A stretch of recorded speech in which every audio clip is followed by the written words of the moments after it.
Komentet dhe pyetjet e para për panelistët. Se di, vetëvendosja është vazhdon atë narracionin, sikur s'ka qenë pushtet asnjë ditë.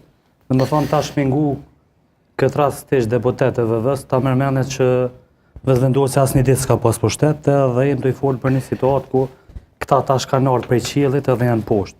Tash derisa ndëgjova në këtë rast dy përfaqësues të VV-s, më kriju përshtypja që Albin Kurti asnjë ditë s'ka qeverisë, edhe këtë problemi ka që i paskën do parti që kanë qenë në opozitë dhe kanë bllokuar procesin. Okej, e kuptoj që kjo është narracioni që vetëvendosja dëshiron ta krijojë, që të kthehet atje te 50%, që na është edhe i marrin, po unë nuk besoj, sepse në fundit 42% që ka përgjegjësinë më të madhe se, domethënë, nëse PDK i ka pas 20, LDK-ja 15 ose 17, AKP-ja nisma 6. Domethënë, tash edhe përgjegjësia shkon në raport me votat që i kanë marrë. Po narracioni tash atje më thonë që se kanë njoft rezultatin, unë nuk di, më thonë kush prej këtyre partive opozitore, ish opozitore pas ka dalë, pas ka thonë që na nuk e njohim rezultatin zgjedhor. Ju, domethënë, besoj që është shumë arrogancë. Një arrogancë, absolutisht është një arrogancë edhe në këtë narracionin e juaj. Tash kush e ka obligim me ta votu ty pa koalicion Albin Kurtin kryeminist? Pse? Se ti mendon që 42% ka obligim me votu konstituimin e Kuvendit të Kosovës. Nuk e ka obligim. Kuvendit të Kosovës është shtëpia krejt partive politike. On rregull është, kjo propaganda ju narracioni ju shumë rregull është. Po s'po them që i keni keq. Për qeverinë, ju keni pa marrëveshje, kjo është në rregull. Domethënë që po kryesinë e Kuvendit? Po a bën ta përmendoj. Jo, Artan.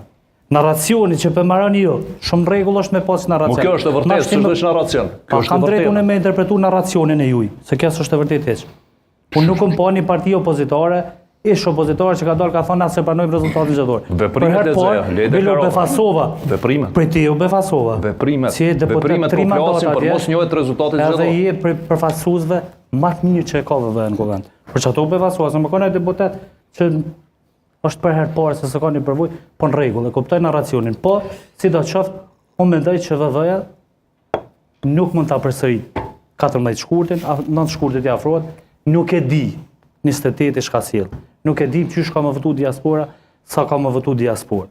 Po tash, mu vesh një send, domethënë, po më pengon çysh masi Albin Kurti, edhe VV në mandatin e parë, pas ka bërë çash mrekullina, këtë stabilitet politik, e gjona tjera pse rrat 10%. Dhe çto shpjegon më dhe okay. Po, am leja. Po. Kjo të kurrje ka ndodhur fal investimit shumë të madh që është bërë në propagandë, në dezinformim, fake news, lajme të rreme, vetëm për me kriju përshtypjen që kemi të bëjmë me një qeveri të keqe, që kryeministri Kurti nuk po i kryen punët e veta mirë, edhe rrjedhimisht me mbjell një defetizëm në popullat. Në çdo ditë nëpër studio televizive është ushqyer në mënyrë agresive një ide e rrejshme që për të bë opinion publik është investu aq shumë sa që nuk është se edhe nuk ka prodhuar rezultat. Ata neve na kanë thonë dyshëm, neve na kanë